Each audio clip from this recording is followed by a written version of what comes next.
Are you ready to do your duty for Rome? Yes, Father.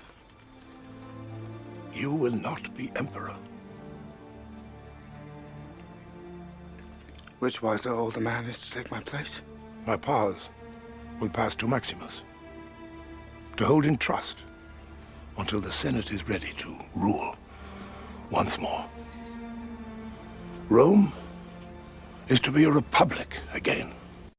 That's a clip from Gladiator, and although the movie is fiction, people who really know Roman history, like today's guest, Joseph Atwill, will tell you that the movie is spot on when it comes to the kind of political manipulation, mind control, and conspiracy wielding that the Romans had mastered 2,000 years ago.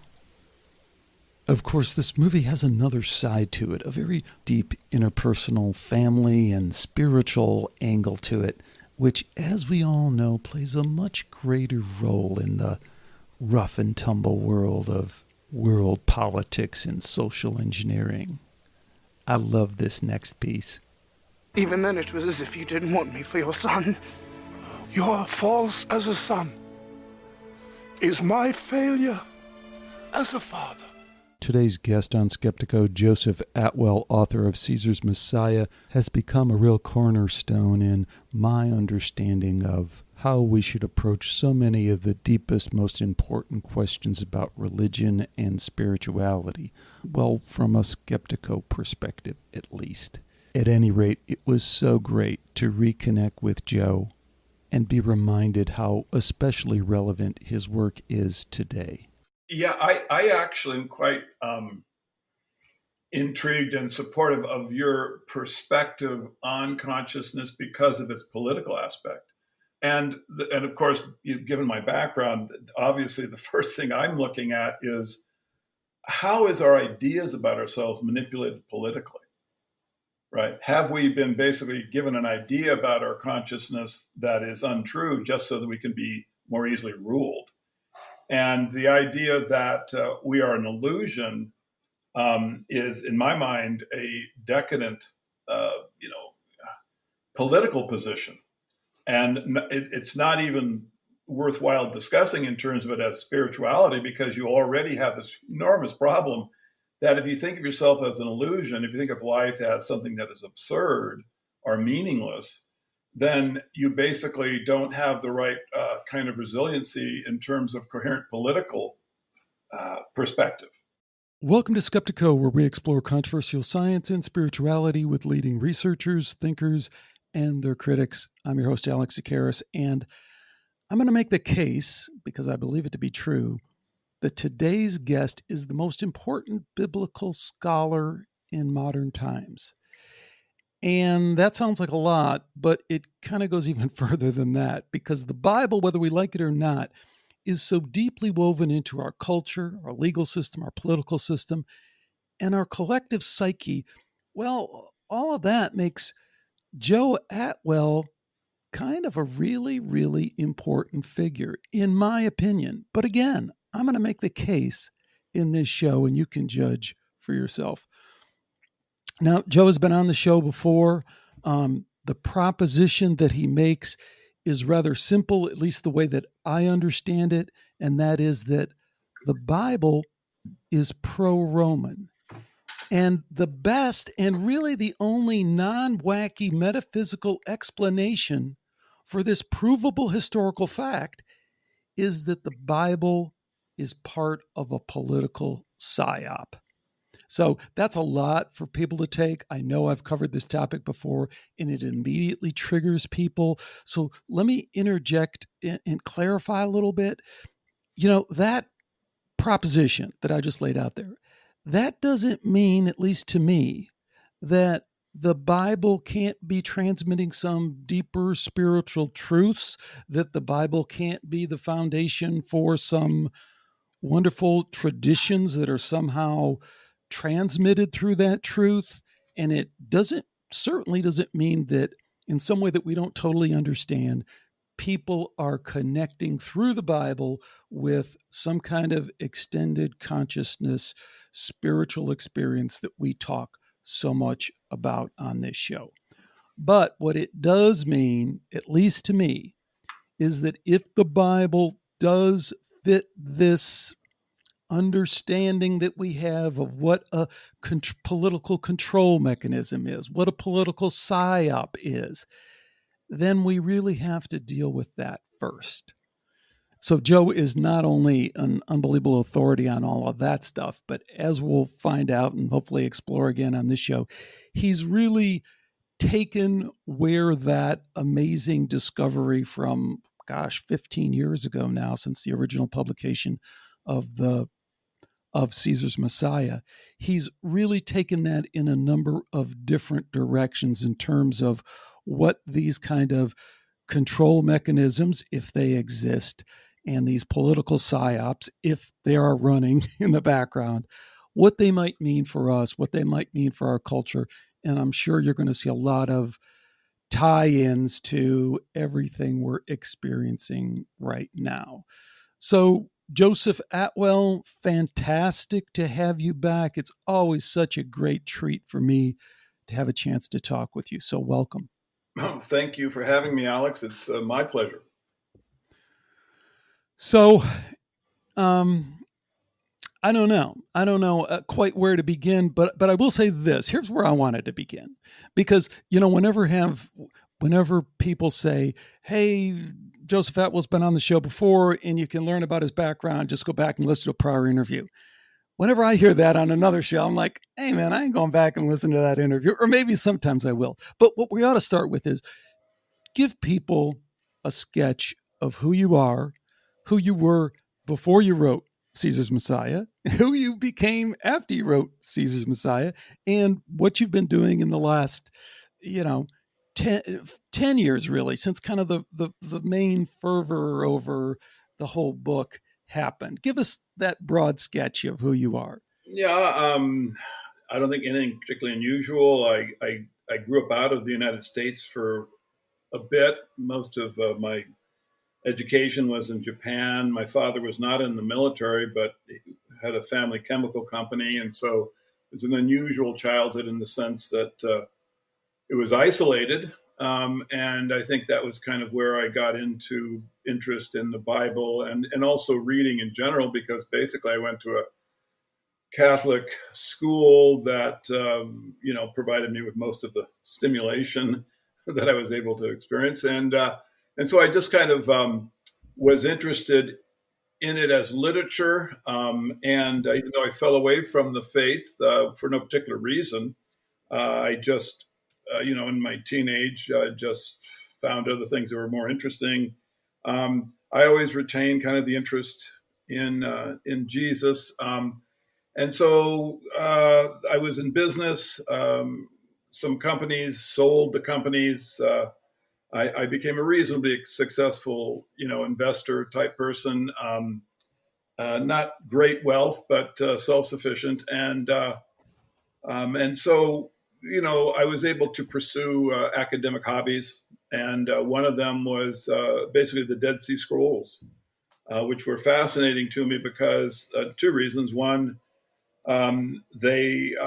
there was a scandal concerning them in the sense that they hadn't been released. There were a whole collection of the scrolls that hadn't been released 30 years after their discovery. And also because they described a messianic cult, but one that was basically xenophobic and militaristic. And this is completely in opposition to the cult of Christ. And so my question was, well, how do these two groups get along? In the Gospels, they're not mentioned. This other alternative warrior structure, messianic movement is not mentioned. This seemed odd to me. And so I tried to get a better historical perspective of the Gospels. And that led me, as it leads everyone, because there's only one source of information about this era and this geography, is to Josephus. And I started reading Josephus and just trying to get a better and more informed position about the Gospels. And that was when I started recognizing that there was a strange relationship between the Gospels and the history of this military campaign in Judea. Can I interject with a question?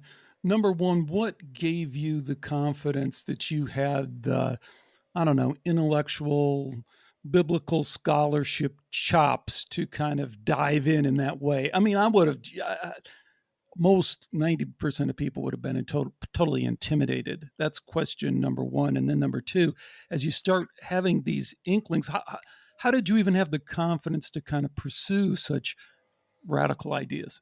Well, I could just see that there was no coherent explanation.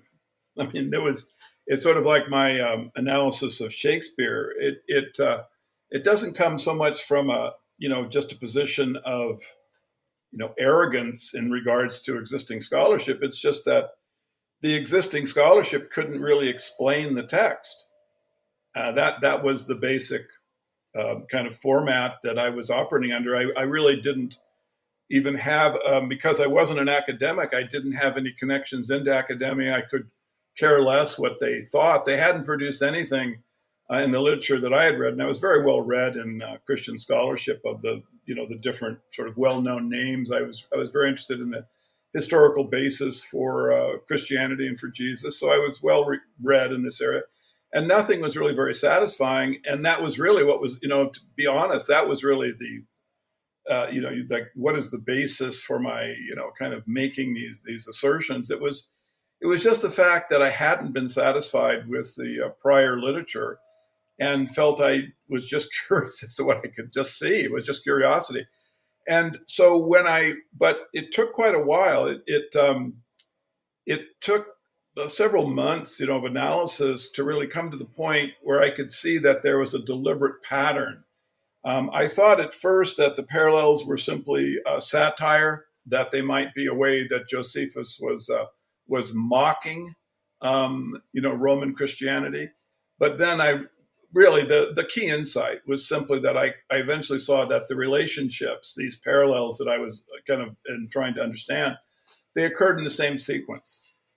And that was really revolutionary. And I didn't, you don't really need academic sort of competence to recognize a sequence, because it just is a sequence or it isn't. And since I could see that all these parallels recurring in the same order, I could see that was obviously deliberate. And you get to your idea of it being that the Gospels are a psyops.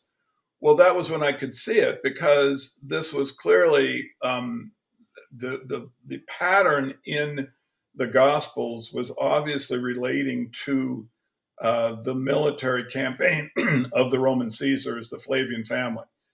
And so at that point, I could, the confusion I had about the historicity of Christianity just fell away. I mean, once you have as your basically foundation understanding Christianity that it was Roman literature, then you'll see that you can read through the Gospels and suddenly they make perfect sense. I mean, all of the mystery about Jesus, all of the kind of puzzle passages, the stuff that the scholars have been arguing about for 2,000 years, it all just disappears. I mean, it just becomes very, very straightforward. And at the end of the story, you have Jesus predicting this individual is going to be coming, and he's going to bring all of this destruction. And then all of these events are in fact brought to pass by the Flavian Caesar. Well, at this point, you have the identity of the individual that Jesus is predicting.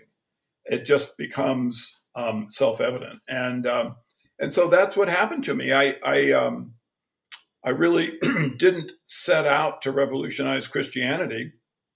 I just set out to see if I could have a better explanation for the text than the literature that I'd been reading. So, you know what, the way I always try and explain this to people, because I know my encounter first with Caesar's Messiah and then through numerous conversations with you, I was kind of always questioned myself, could this possibly be true? You don't have to go very far to find Joseph Atwill critics. And I think we should explore that. We have in the past, but it'll probably come up again. But, just recently I was kind of re-listening to and trying to come up to speed on some of your more recent interviews. And I saw a great interview you did with Robert Price, who is a very noted biblical scholar. And someone who, interestingly enough, was not super charitable about your work kind of at the beginning a few years back, but without doing a full mea culpa has kind of come around to basically agreeing with the premise of Caesar's Messiah, like some of these biblical scholars have. They kind of don't want to really straight on say, yeah, that's probably the truth. That needs to be the starting point truth with which we look through the lens here. But anyways, I'm kind of digressing because as I was listening to that, one thing that came out is the thing that always impressed me is the pro-Roman aspect. Because you just said the big switch for you was looking at the Bible as Roman literature, or I would take it one step further as a Roman psyop, because that's, I think, the implications of what you're saying. But just as Roman literature, one of the key pivot points for me was this idea that the Bible is pro-Roman. So I was listening to you and Bob Price, and you were talking about some of the more recent scholarship, in addition to some of the older scholarship, that just in rather obvious ways where you can kind of point to and say, that's strangely pro-Roman. Given the times, given what we know about Judea, given we know, the struggles that were going on, and say, give unto Caesar what is Caesar. I say carry his backpack not 1 mile, 2 miles. I mean, talk about that a little bit. Talk about the pro-Roman part of the Bible that, if you're not trained to see it, is pretty stunning. Well, just to explain the passage you were describing, Jesus says to his disciples, when asked to carry the pack, go the extra mile. This is a famous expression, in our vernacular, and people don't understand what it means. What he's referring to is the requirement in a occupied nation. And remember, at this point, Rome is a prison of nations, basically. It has conquered all of these areas. And one of the aspects of the colonialization was that a Roman soldier, and all Roman soldiers had this power, could ask any individual who was a member of the conquered nation to carry their backpack for 1 mile. And this is why they had milestones. That's what the expression means. It refers to the distance that a conscripted native would have to carry a Roman backpack. And they were heavy. They weighed like 35, 40 pounds. So it was a big deal. But Jesus said, no, don't go 1 mile, go the extra mile. And this would be, today this would be like, don't just wear your mask inside Costco and Trader Joe's, but wear it on the street, so that. Or the other way I think of it, it'd be like telling one of those Antifa goons, go shine the boots of an investment banker. And I'll tell you what, don't just shine one pair of his boots. Tell him to go to his closet, shine 2 pairs of his boots. It's like, because put it in the context of, the conflict, the feelings. Right. This was the most violent century in the history of Israel. Rome had conquered it surreptitiously. They were able to become basically allied with one of the native kings, the family of Herod, who were the Roman puppets, and then they were able to basically slither into power 1 inch at a time. And then finally, they just were the authority. And the Hasmonean kingdom was over. And now you had the Herodian era. Herods were the tax collector of Rome. Now, during this period from like the year 1 through, 135 CE, the period during which you had the ministry of Jesus purportedly, you had just one revolution after another. Rome insisted upon placing images of the Caesars inside the temples. It was the only real requirement of colonialization in terms of religion. The Roman colonies could have any religion they wanted. Rome could care less, but they had to permit Caesar worship. The imperial cult was a great propaganda tool. And so it was just mandated that everyone had to have images of Caesar. And Herod basically was carrying out this edict inside the Temple of Jerusalem. The religious Jews saw this, of course, as completely in opposition to their religious fundamentals, and so they rebelled. And there was one after another after another. And these weren't, a couple hundred people. You have to look at the history closely and see just how catastrophic the rebellions were to the Roman Empire. There were three major rebellions and perhaps a dozen minor ones. The famous rebellion of 66 through 73, where the temple was destroyed. In that period, the Jewish revolutionaries were actually able to drive Rome out of their nation and to establish a independent nation state right in the middle of the Roman Empire. So this was just an absolute catastrophe for Rome colonial interests. And so this led to the 7-Year War. But that wasn't the end of it. And then in 112, 115, you had another rebellion. And this rebellion, there's some historical documentation of, but in general, it's been swept under the rug. But it was an absolute bloodbath. The Jews were able to gain military control over Cyprus, and they genocided the entire Gentile population, supposedly 250,000 people. They drove Rome completely out of Egypt for a period of time. I mean, it's just incredible to think about this. This is Rome's breadbasket. So Rome was able eventually to get that under control. And then the rebellion broke out again in 133, Bar Kokhba. This was the one where you ended up with the diaspora. They just wouldn't let the Jews even come into Israel because they felt that the geographical aspect of the religion was part of what was fomenting rebellion. But that rebellion was just, again, it was just catastrophic to the Roman Empire. And so...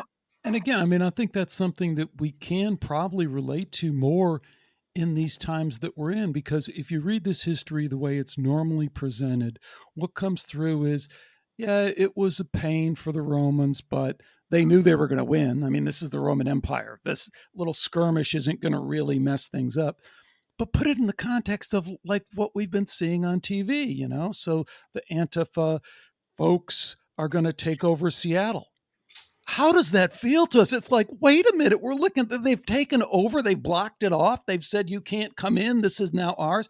We know that isn't going to last. We know that eventually we'll put down that rebellion, but it sure is very, disconcerting, uncomfortable. It is a huge problem. So I think it's such an important point that you're making about these times. And then really to imagine like whoever was the leader, the supreme leader of the Antifa group that has now taken over the whole West Coast, for him to come forward and say, yeah, shine their shoes, and give them what's theirs. And, here's how we should. It doesn't make any sense. We just wouldn't trust that. We wouldn't believe that any more than we believe that Jeffrey Epstein hung himself while guarded by, a half dozen prisoners or a half dozen prison guards. Well, it's the thing.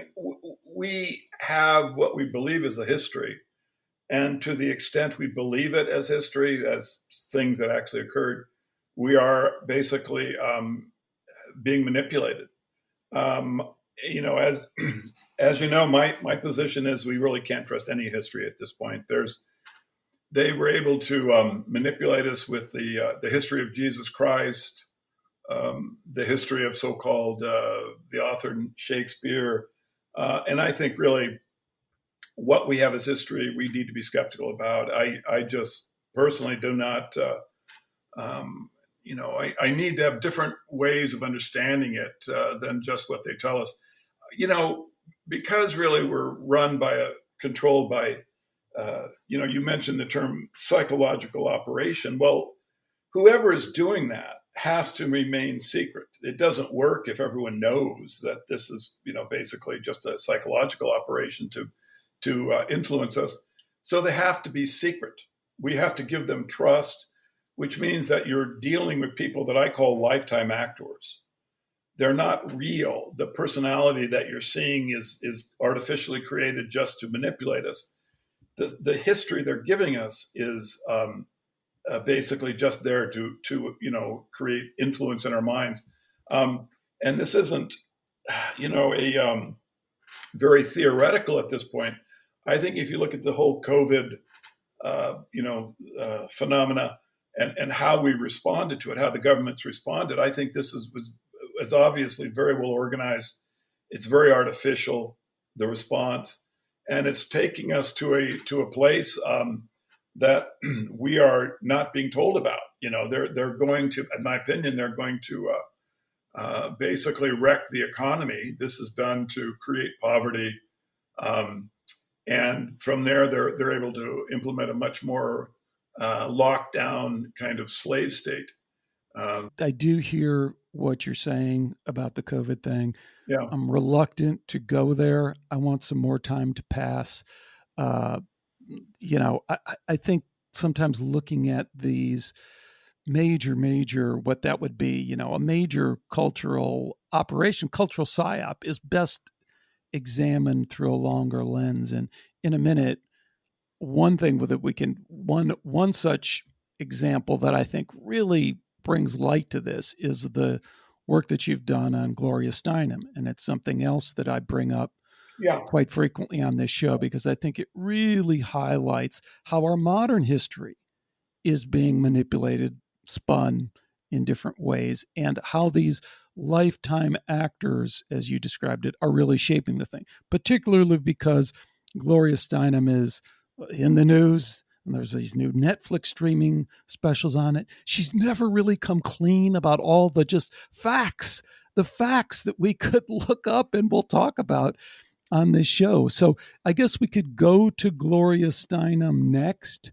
or I'm almost tempted to put off Gloria Steinem because, again, one of my frustrations or one of my needs in this book I'm working on, Why Evil Matters, is to really flesh out the Christian perspective, because I don't think Christians, well-meaning, honest, respectable Christians, understand the extent to which they're complicit in a lot of this stuff that's going on.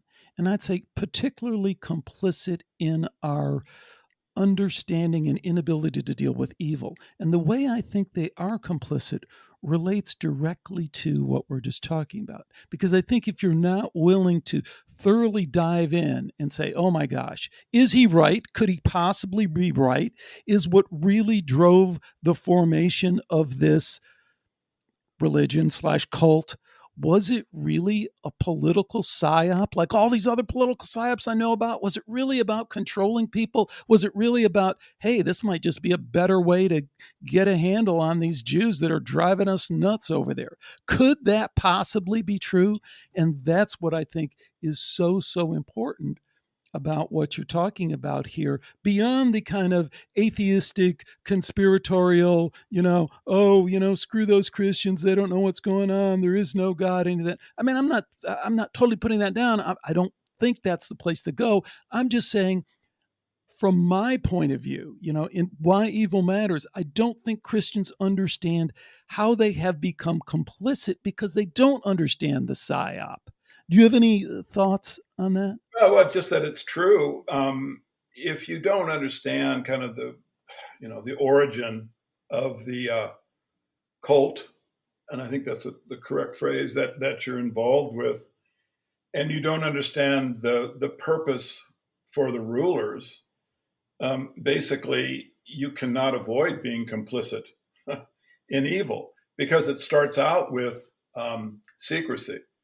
I mean, you don't need secrecy if there is, not evil afoot.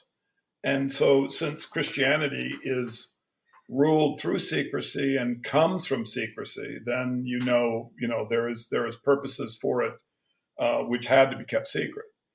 So you are complicit, and you really should, I think, if you're honest with yourself, try to see if there is some way of understanding the origin of the religion. See, because here's the thing. I guess that I hammer on this from a couple angles, and people don't like either one. But we'll try it again. If someone was to really do a deep dive into the Christian pedo thing and the pedo pope thing, and they were to come out on the other side and say, "Wow, overwhelming evidence that at the highest level that institution has been compromised to the extent that the burden of proof is on them to show that there isn't a systematic abuse of children going on from the highest down to the lowest levels of that organization." If someone was to come to that conclusion, which I think a reasonable person could, then what do you do on Sunday when you go into the Catholic Church and they pass the plate around? Well, you do what you've always done, is you throw a few bucks in there, or you throw in your little envelope that says "I gave" at the office or whatever it is. But now your complicity really becomes clear. You've put money in the plate, and you know now where some of that money is going. And that kind of hits us at another level. But that's not the conversation we're having. The conversation we're having, even among, Christians who are struggling with their religion, is more along the lines of kind of the apologetics, which is how they'll come at, your work and say, well, what about this? And they'll quote this scripture or this scholar. And again, I just want to emphasize that, to me, they've kind of missed the point. I mean, the first point is all that is important and can be hashed out, and what this guy said when, and who wrote this back then, and what this verse contradicts with. All that is secondary to the basic premise that it's Roman literature. It's pro-Roman. It doesn't make any sense at the highest level that this document, this writing would come out and would wind up being pro-Roman. Deal with that first. Well, particularly now that this relationship, this deliberate relationship, which incidentally was created to be understood. Now that that's sort of in existence, people really should actually take a pass at it and just see what they can make of it. The quality of the evidence in Caesar's Messiah is completely different than in other sort of historical kind of attempts to understand Christianity, because what it does is it just takes two texts and lays them side by side, and then just says, look, here are these relationships which any normal person can see are completely linked. They are one. In fact, in many cases, it's the exact same event, that Jesus is simply predicting something that comes about. Now, the overall sequence of the entire ministry, the adult ministry of Jesus, is made up of these linked events, basically, and therefore it's deliberate.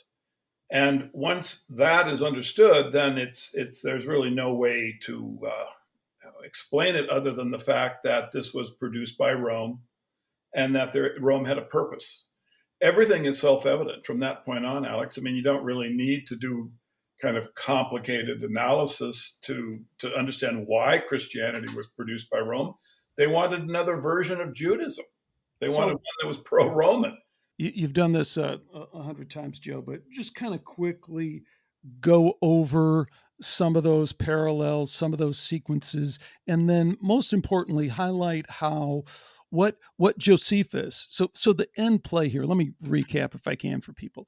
Josephus, if you don't know, if you haven't kind of done the deep dive already, which I never knew who Josephus was before I talked to you, but he is this sometimes characterized as a Roman historian, but who he really is a Jewish, he was a Jewish rabbi. He was also a Jewish general, and he was the first boots on the ground guy in Galilee when the Romans came in to do their march and their takeover of Judea. And he said, hey guys, through some strange, very, very shady, unbelievable set of circumstances, came to ally himself with the Romans. And most importantly, what you always point out is that in this process, he had this spiritually revelatory experience. And this is his claim from his Jewish rabbi, that everything he understood about Judaism was wrong. and that what the Messiah was really all about, what the second coming was really all about, was Roman Caesar. And that therefore, I mean, this is so transparent at this point. This is so, therefore, this is who we should really, this is why we should be pro-Roman, because this is where this is what has been prophesized all along. So I'm sorry I went on and on there. Lay out some of those parallels and then add anything you can to the big picture story here. Yeah, it depends how you'd want to characterize it, but there might be as many as 70 events which are linked from between the adult ministry of Jesus that is characterized in the Gospels and the history of the war that Josephus recorded. Some of the parallels are actually quite complicated, and most of the critics of Caesar's Messiah would go to the most complex and then say, look, it's a hallucination by Atwill. This is parallelomania. But the fact is, you can simply basically look at events which are not complicated, which in fact are in many cases simply the historical events, and see that the story of Jesus was made up of events from the war. His adult ministry starts at the Sea of Galilee, where he tells his disciples that if they follow him, they will fish for men. This is the same location where Titus Flavius begins his military campaign at the Sea of Galilee, and he sinks the Jewish fishing fleet, and then they fish for the Jews with their spears. The locations of the two stories are the same and occur in the same sequence. So Jesus, after the Galilean ministry, goes on to Jerusalem. Titus does the same. You have like a series of historical events. Basically Jerusalem is encircled with a wall. You have the abomination of desolation, and then you have the temple being razed. I mean, these events are known to be basically from the Jewish war. These are prophecies in the Gospels, but are historical events in Jesus. You have the amazing 3 crucified, 1 survives, taken down by Joseph of Arimathea parallel, which came out in Caesar's Messiah, even though it's just so incredibly obvious that the two stories are the same. Why it had never become part of modern scholarship is just beyond me. There was one other scholar, Cliff Carrington, an Australian autodidact, who had also noticed it, but he hadn't published it. So we were unaware of one another's work. And then, and we should just add there, so we don't get too Bible geeky too quick. Big picture, these writings of Josephus, who really you kind of even pierce through that paper thin idea of Josephus and suggest, hey, let's just say this is the Roman court historians, it's their version. But what's really important is among biblical scholars, if you really push them, they won't even disagree with the idea that the Gospels, as they say, are quote unquote dependent on Josephus, which means it kind of is this flowery way of kind of softly, admitting that Josephus was used to write the Gospels. That should be game over. And it's kind of interesting to me that isn't game over, but that is also, taking this in a slightly different direction, but it's one I always wanted you to comment on. So Caesar's Messiah is not going to change the world. And, even when I talked to you 5-7 years ago, I think the first time I talked to you, I guess I always had in the back of my mind that, hey, as more people understand this is really going to make a huge difference. And I have to say, with all respect, Joe, it hasn't. And it's almost more interesting in the reasons that it hasn't. Because in a way, the reasons it hasn't kind of supports your case even further. Because the reason it hasn't is, number one, the organization you're against is a cult. And cults don't go down like that. They don't go down with logical, rational information. And the second reason The second reason is that you're against you're exposing a political psyop. So by definition, the hidden controllers behind this are quite satisfied with the narrative the way that it is. So we wouldn't expect it to change just because somebody says, "Hey, isn't this obvious? This is what's really going on." Any thoughts on that? Well, I mean, basically, you described it very well. There are Christian scholars who, in private, will accept my analysis and will even mention to me that it seems coherent, but will attack me publicly and defend Christianity, as based on a historical Jesus. Everything can be nuanced or diced to a kind of a point where you have doubt, and if there's any doubt whatsoever, then they can just put that forward, showing that that we don't need to pay attention to this kind of analysis.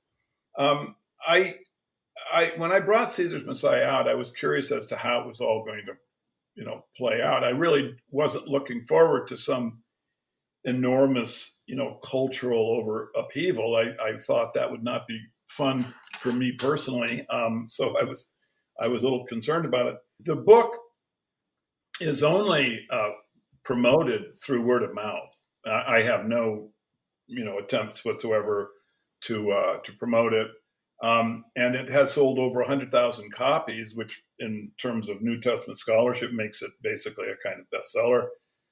There's a documentary which now has been a YouTube like a watched count of over 4 million.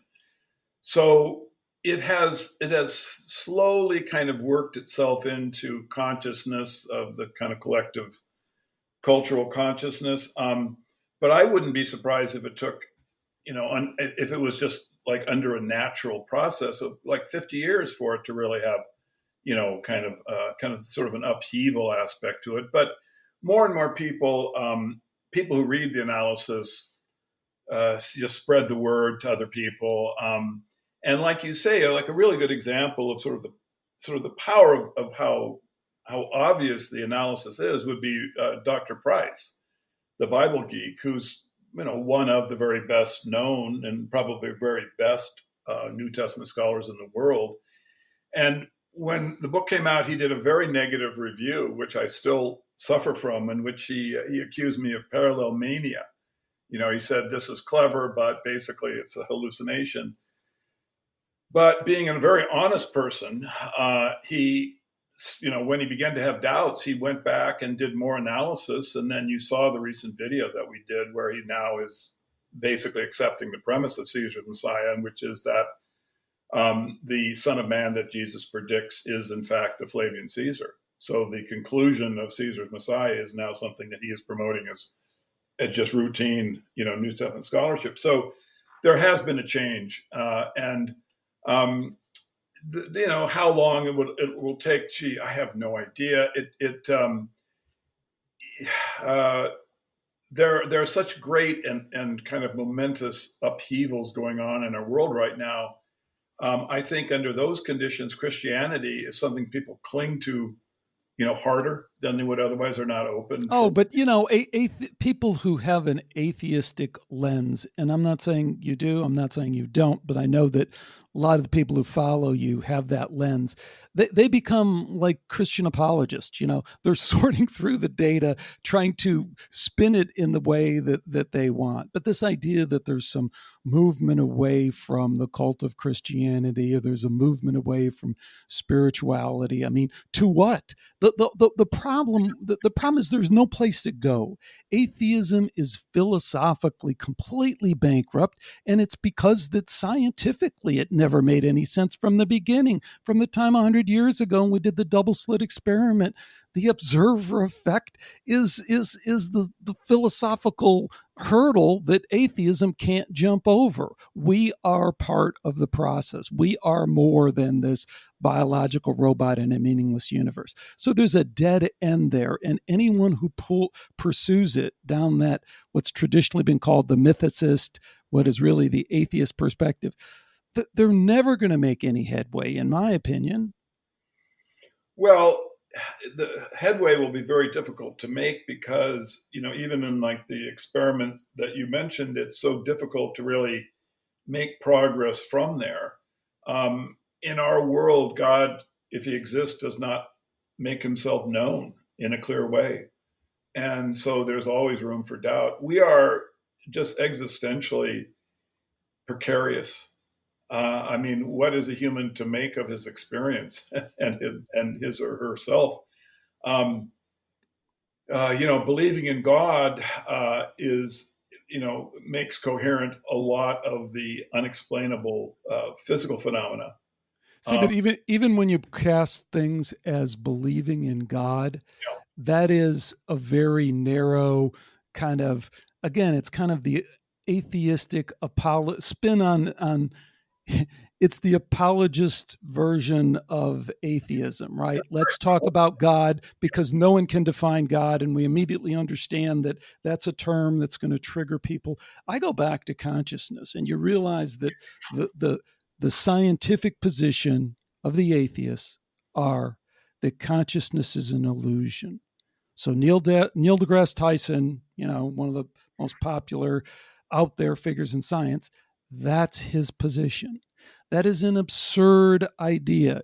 I keep quoting all the people that I come on. They go, that is absolutely absurd. No one in time has ever believed that. No culture has ever believed that. We've falsified it scientifically over and over again. Why is that meme perpetuated when it doesn't make any sense? If you know only one thing, you know that you are conscious.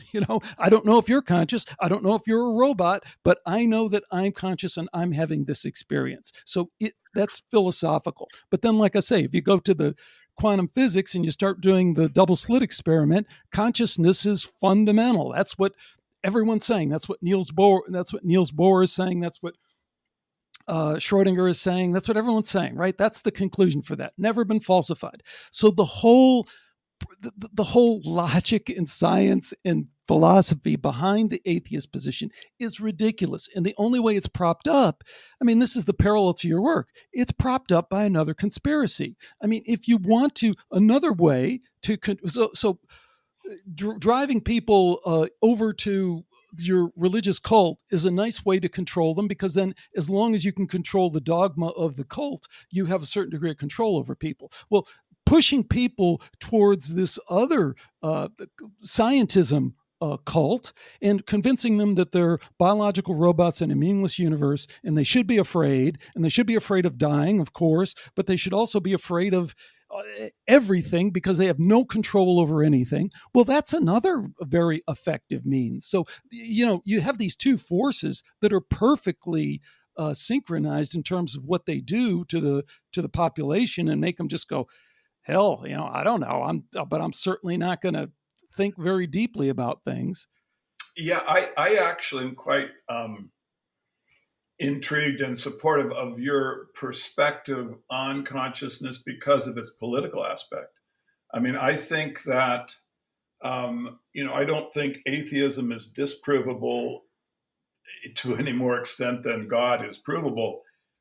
And I'm not sure that these are actually the most important questions, which is, to me, what is the correct understanding of ourselves and spirit, And of course, given my background, obviously the first thing I'm looking at is how is our ideas about ourselves manipulated politically, right? Have we been basically given an idea about our consciousness that is untrue just so that we can be more easily ruled? And the idea that we are an illusion is, in my mind, a decadent, political position. And it's not even worthwhile discussing in terms of it as spirituality, because you already have this enormous problem that if you think of yourself as an illusion, if you think of life as something that is absurd or meaningless, then you basically don't have the right kind of resiliency in terms of coherent political perspective, you see. So I think that the real one of the ways that you can tell if your perspective on spirituality is valid is if it's producing a more powerful position for you politically. I mean, this to me is a better, more reasonable guide path approach than, even considering, like the ideas of like the French existentialists or the modern, quantum theorist, kind of ideas about consciousness. This is structurally nonsensical, because the first thing we want to do about our understanding of our spirit is arrange it into the world with ourselves, and we don't want to accept ideas about ourselves which make us impotent. I mean, this is not the purpose of the original analysis. It's not why we were having these questions. We have the questions about spirit because we want to improve ourselves. We want to improve our lives, and so you have to have some basically resistance to even enter into these kinds of discussions, because not only are they nonsensical, and of course you're always dealing with something which is unprovable, but they're just decadent politically. I really like your approach on evil. I think is on why its existence is important. I mean, this is such a great path for people to walk down, because what it does, I mean, you're never going to get people to, who are devout Christians to give up their faith. You're never going to, I don't think, change that kind of fundamental, position. But what you can do is set a person up to have the right kind of skepticism, which is why I even like the title of your show, because that's really what we're looking for, is just individuals who are more skeptical, who are more facile intellectually, who cannot be enslaved through ideas. You see, this is really, in my mind, what is important about Caesar's Messiah is that it shows that, look, we were enslaved. We were intellectually enslaved. We were enslaved by propaganda. And the critical point is we didn't know we were enslaved. We didn't understand it. And how important is that today with our current position, right? When our Constitution is being thrown away. I mean, this perspective, the perspective that you're offering in your show, it's more important to me politically than sort of analytically, because I don't really care, whether or not someone comes up to the position that there is life after death. What I want is for them to have a spirituality that is something that is beneficial to that individual. Right. And it isn't going to happen through one of these PSYOP religions or through one of these PSYOP media programs. I mean, to me, things like CNN and Fox News are just other aspects of Christian propaganda, basically. They're just the oligarchs using, clever manipulative techniques to get people into the position of accepting slavery without knowing it. Promote spirituality that promotes skepticism. That's awesome.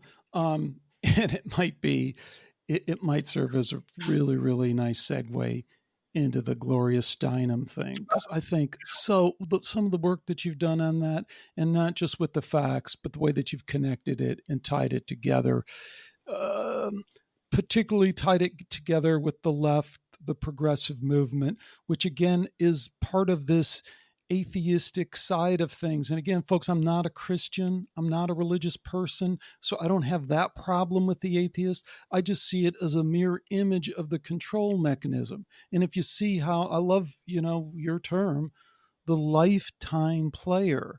So hit people up with the stuff they don't know about Gloria Steinem and how that fits so perfectly with just another example, another major play in the playbook of the control mechanism, the divide and rule theme. Right. Steinem is an example of an individual that was selected and trained by the uh, ruling class. She was selected in college.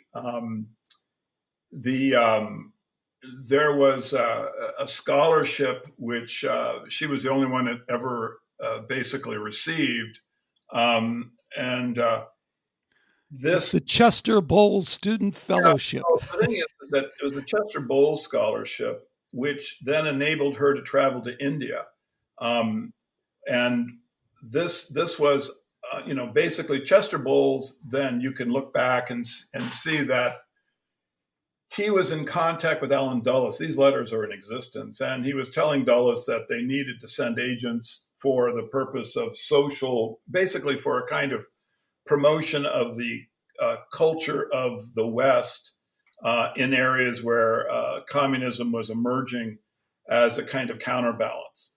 And he mentioned India. And so then his scholarship was given to Steinem, and she traveled to India with this money. Her activity there, she claimed to have written a book, but it's not in existence.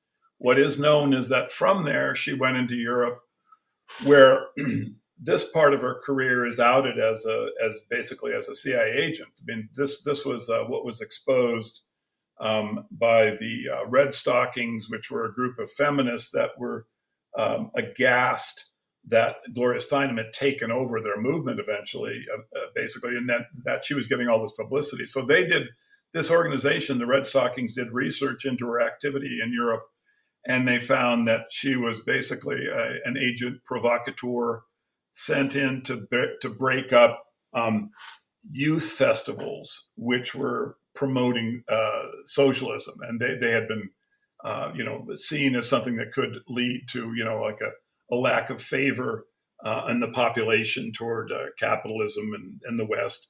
And So classic infiltration, co-opting kind of thing, right? They get this attractive young woman. You're the perfect person to go to these student festivals, get in with the people, find out who's who. Also, that's the initial play. And then the next play is, maybe to try and misinform, disinformation thing, like 90% of what you're saying is right, 10% of what you're saying is wrong.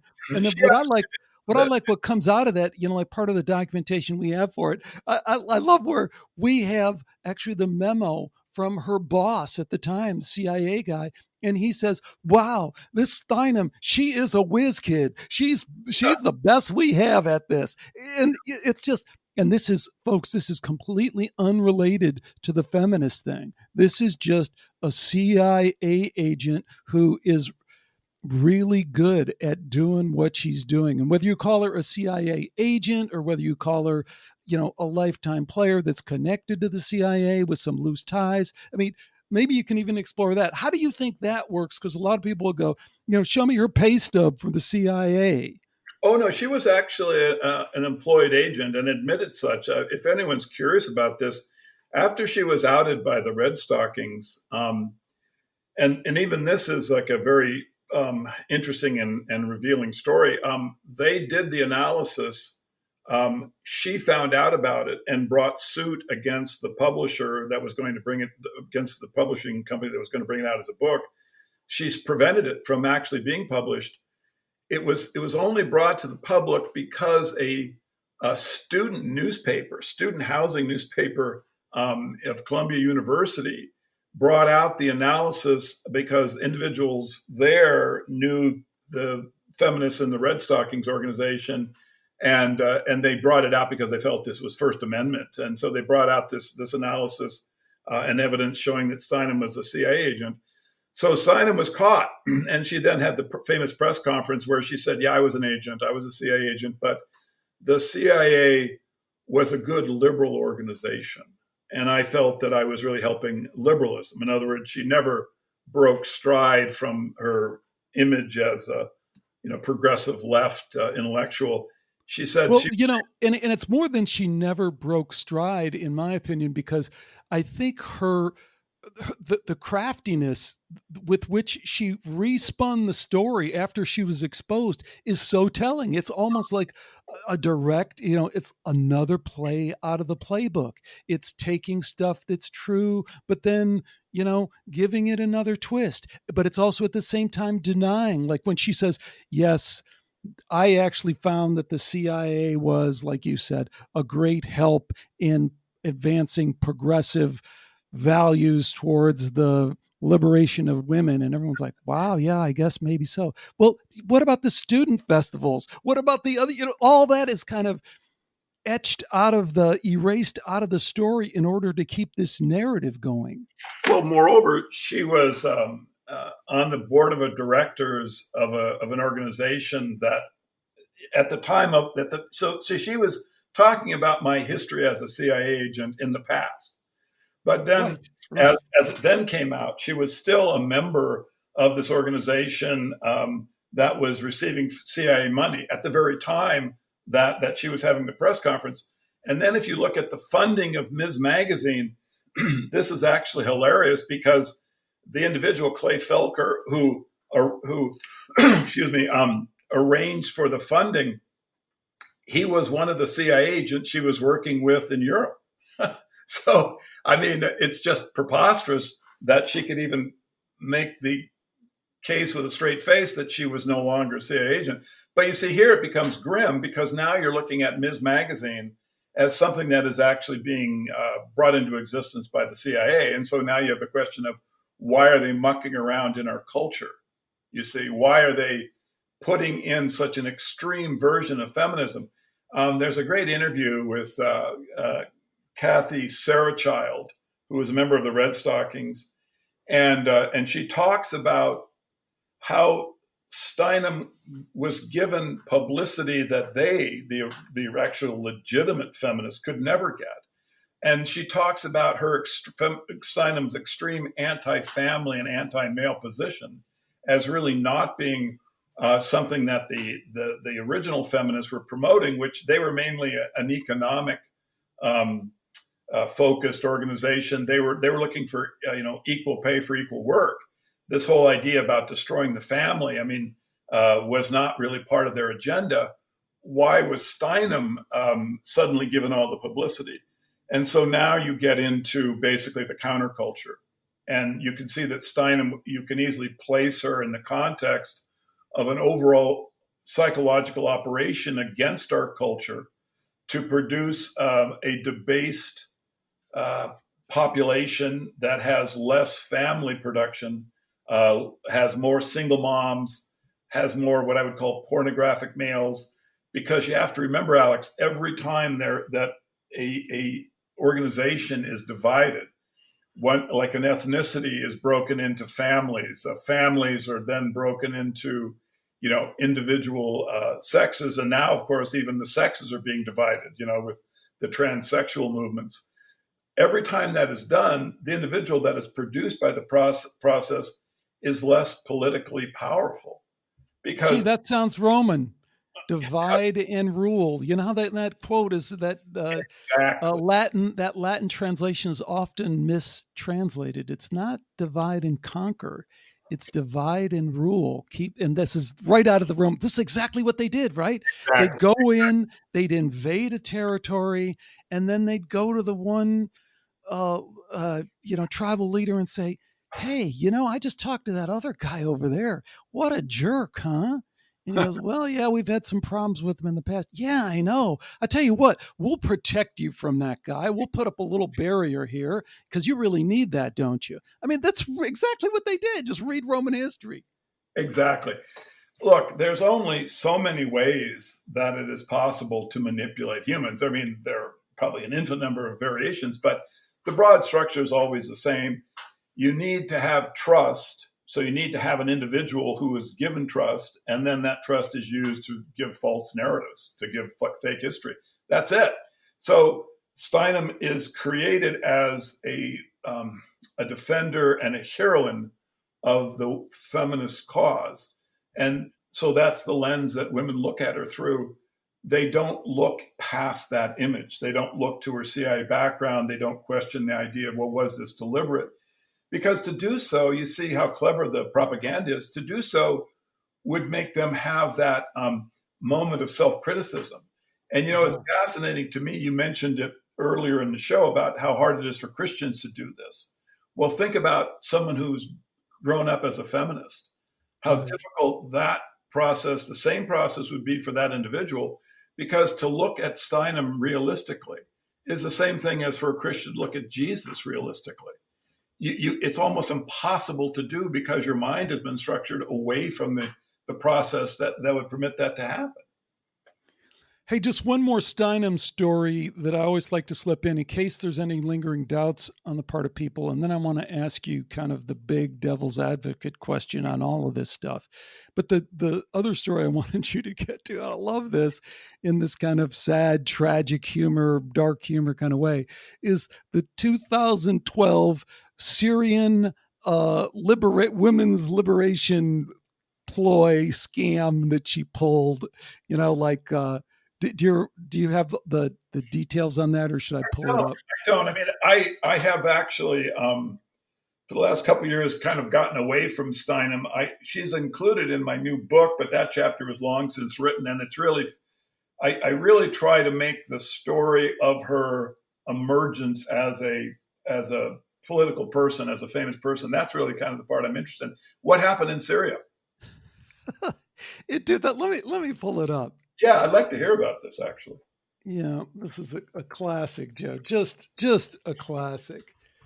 Under siege.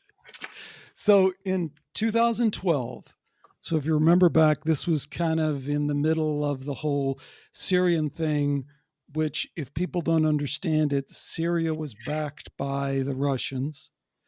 We were trying to overthrow Syria through ISIS. And again, if people are uncomfortable with that, you have to just go understand that we were really the funding agency, the creation of ISIS from the beginning.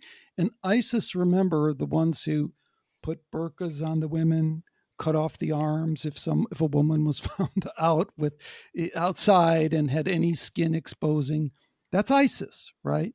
Meanwhile, Syria is, by all accounts, the most secular, the most progressive politically,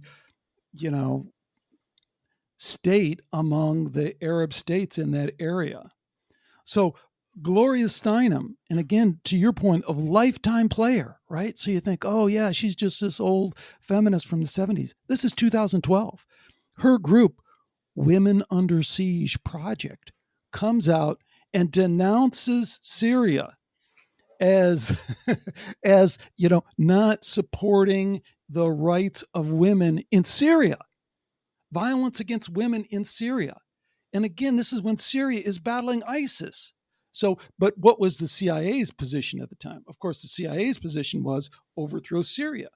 So, I mean, crazy. Right. It's very clear. Yeah.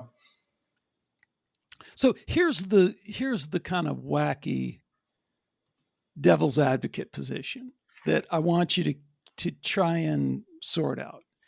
At the end of the day, a lot of these conflicts are, I don't know, comparable to war. I mean, they really are. We always do, And in war, you have to do certain things in order to get the job done. You got to sacrifice the men on this hill, and they're going to die, so you can send the guys around the other side of the hill and knock them out that way. But these guys are going to die, Could one make the case that in certain instances, our grand overlord controllers are just doing the dirty work that we're not willing to do?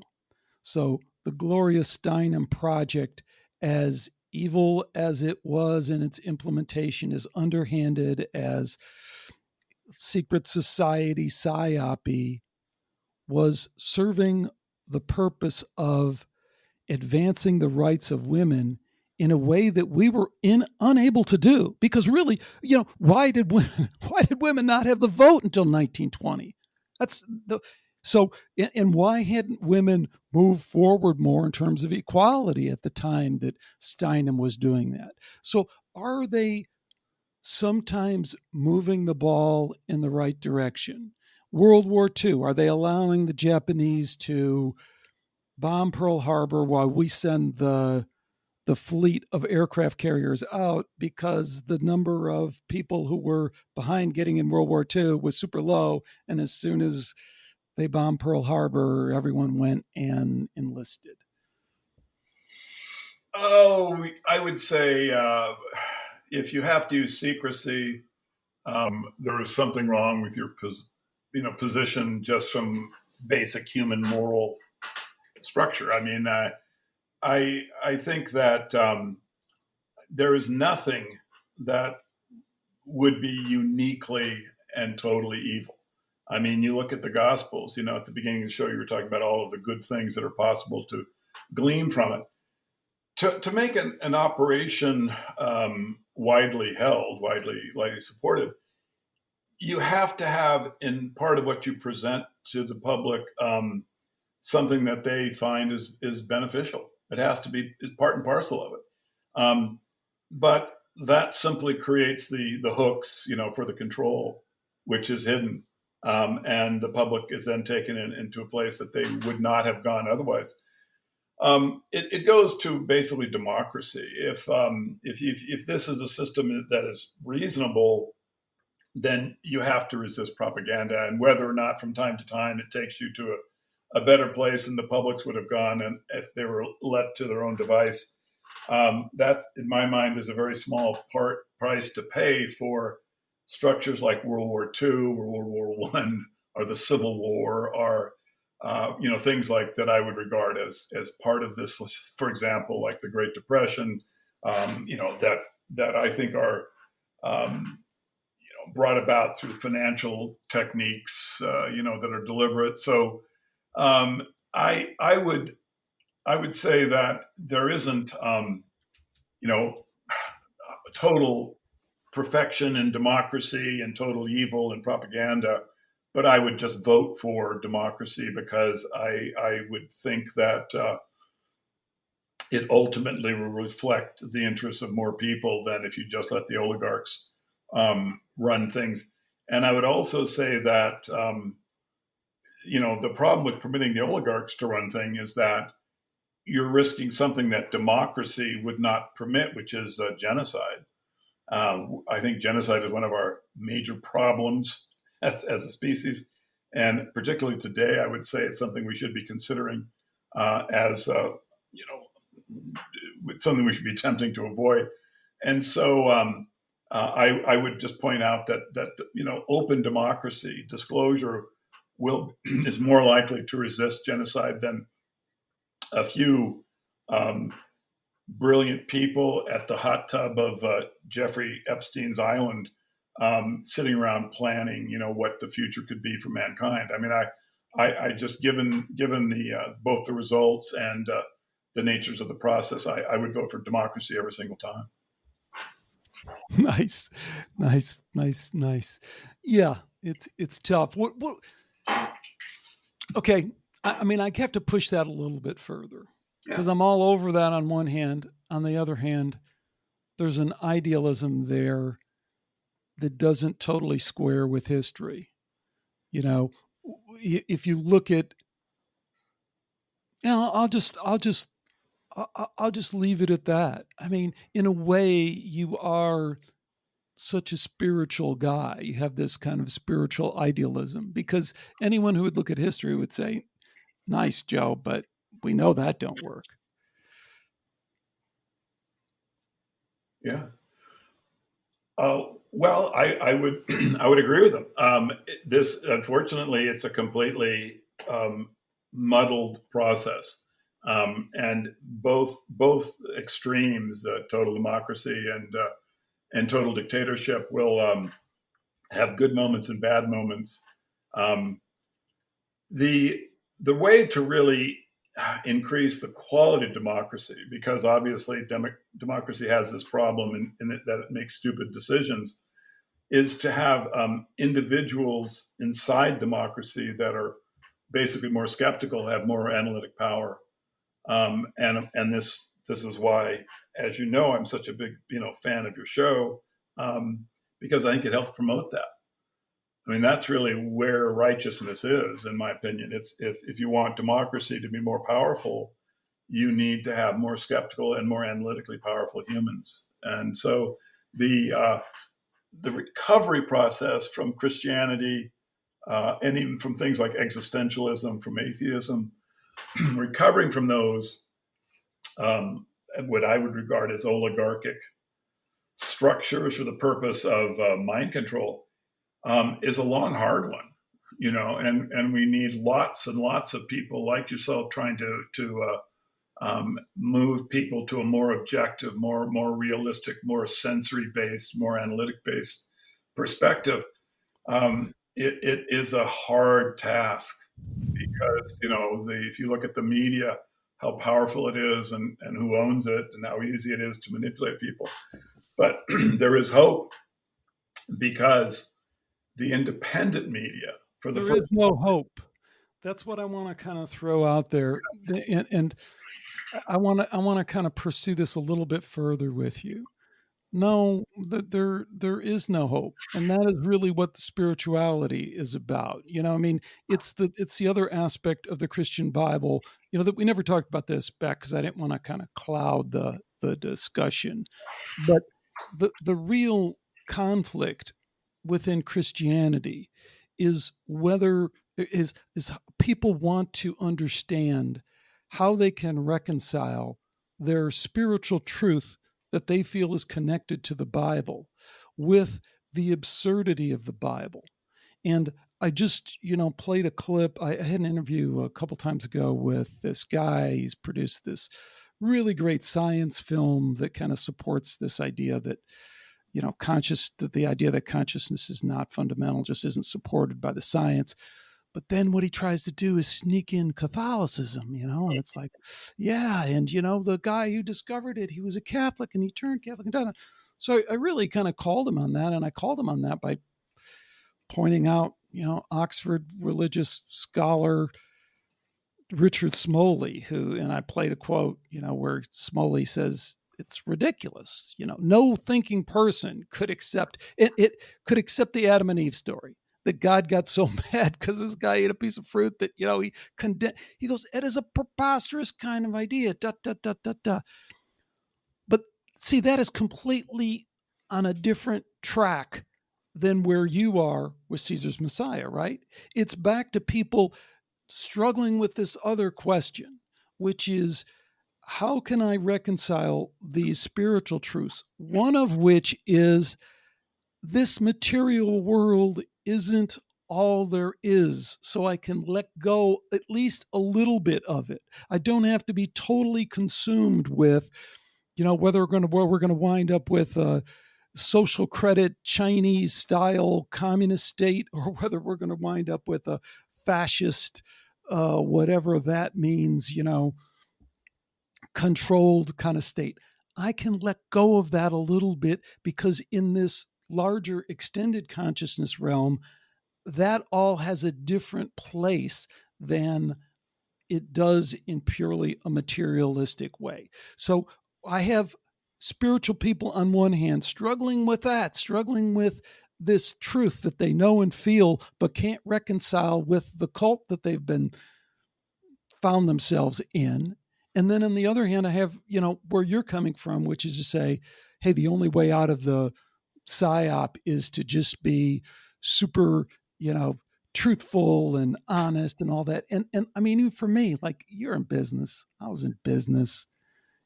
No, that ain't going to happen, man. I mean, money's going to drive this stuff. It ain't going to be the alt media. You think any of those guys are the least bit worried about the alt media?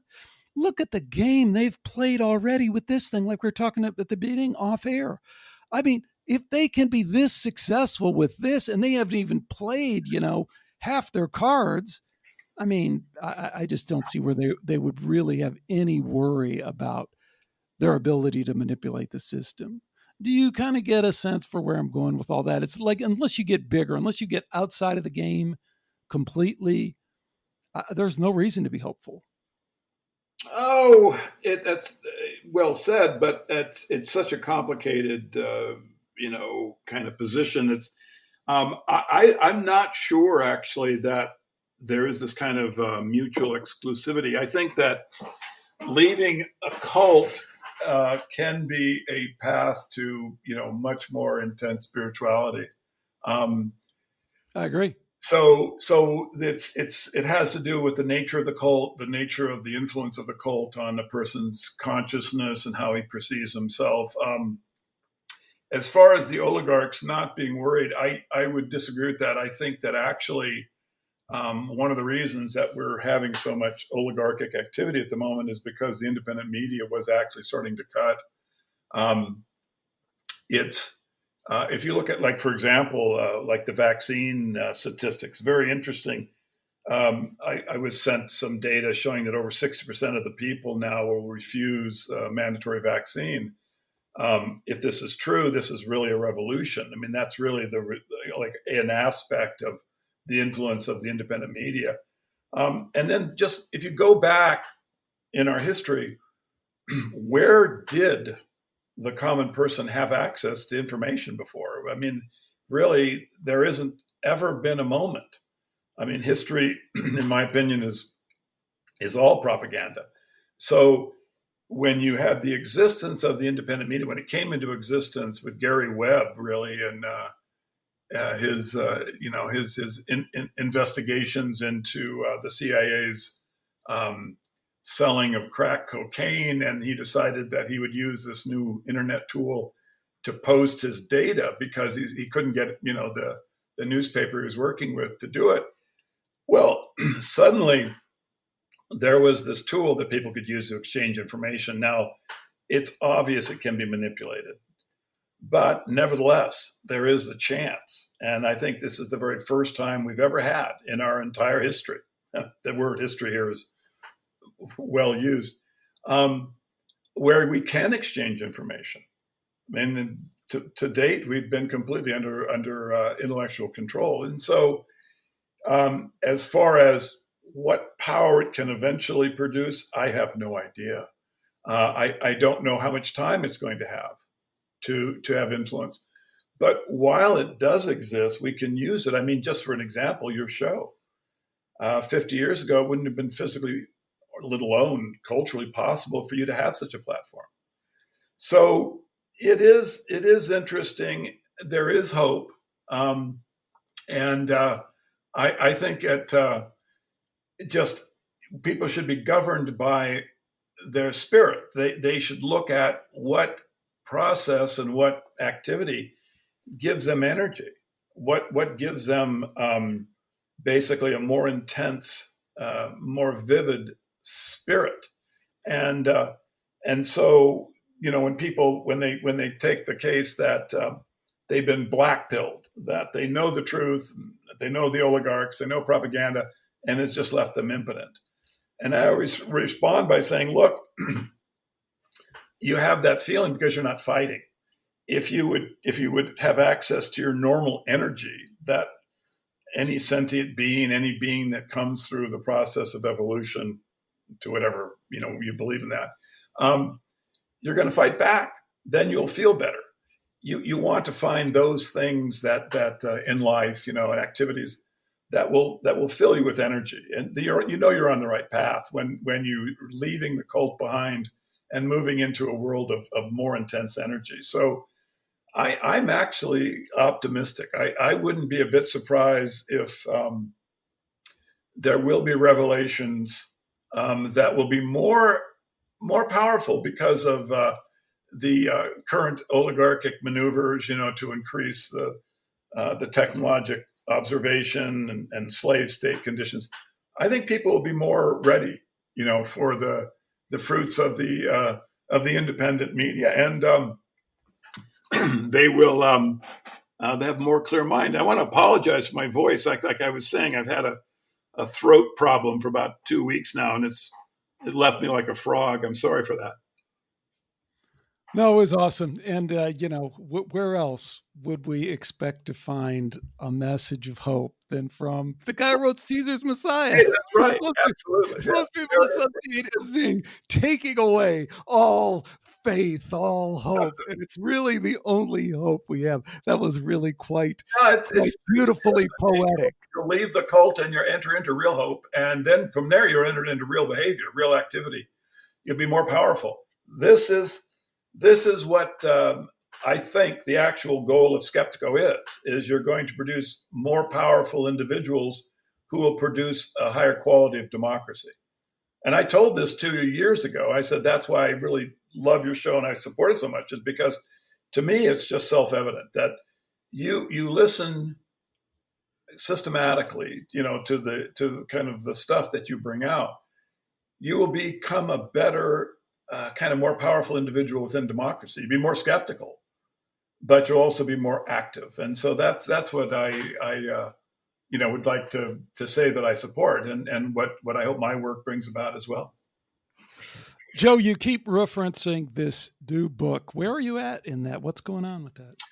Well, I was about ready to release it before the COVID thing, and then that produced the final chapter. So hopefully, if I can get it out within a month, I'll be happy, and I'll be sending a copy to Skeptiko. But I really did want to include my thoughts on COVID because, in fact, this was, I had sort of predicted that this was going to come about at one of the drafts that I had worked on. I mean, as I've mentioned to you, kind of the basic structure of the book is an analysis of Brave New World by Huxley, and the dystopian, like world that it envisions is, I think, what is the end result of the whole COVID process. So that's a complicated story to go into, but that's kind of where the book is now.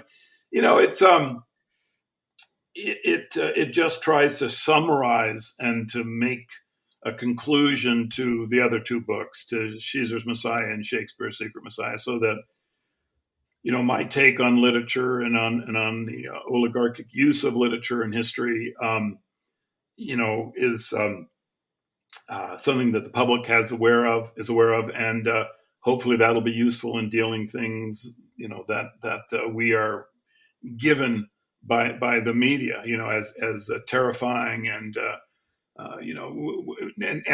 and things that we would give up our freedom and give up our Constitution because of. That's what I'm hoping to bring and make people aware of at the end with this book. Any thoughts of reviving the podcast? I used to really enjoy what you occasionally put out there in terms of more up-to-date analysis of what's going on. Well, if anyone wants to listen to Powers and Principalities, it's a weekly podcast I do with Tim Kelly, and it's basically, it covers just anything we're interested in talking about. I have to apologize. So this is great. I was able to find it through a Google search. Episode 160. Here we go. The Legend of Anthony Fauci. Oh, this is great. I can't wait. This is great. Okay. I will have a link. Yeah. I will correct this. What I see is a minor little glitch here by putting a link. But no one would even know that this is you. Powers and Principalities, episode 160. Send to friends. Yeah, it's funny because what we find is that this avoids censorship. When you put your name on and they have it flagged, nothing, particularly YouTube, because YouTube is really, they want to prevent discussion and analysis. And of course, we'll discuss everything. And so therefore, they just try to make it hard to get at. And this is how we get around it. Most of the people who listen just do so by subscription to Tim's channel. I think there's like 20,000 people, and it just goes out as an email to them. But then for the general public, they can find us through, that method, and then linking out to Podomatic and getting it that way. Awesome.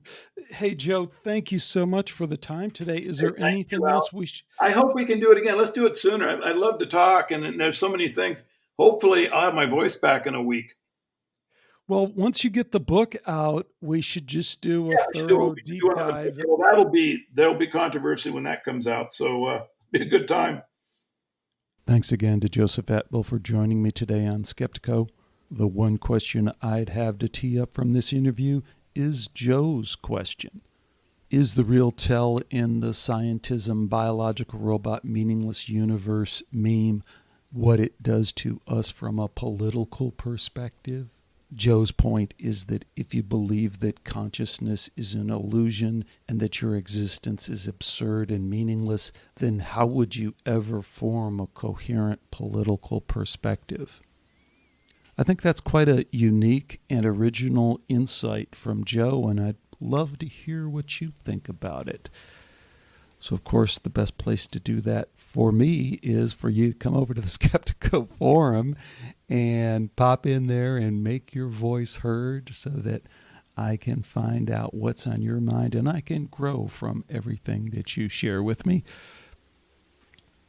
If that's not your thing, well, that's not your thing. I hope you continue to listen. I think I have some really good shows coming up, and I'm rounding out my interview series on this book, Why Evil Matters. So there will be a light at the end of this evil tunnel, but I don't know. I can't really promise how far out that might be. Stick around anyway. We'll have fun. We'll do something. Until next time, take care and bye for now.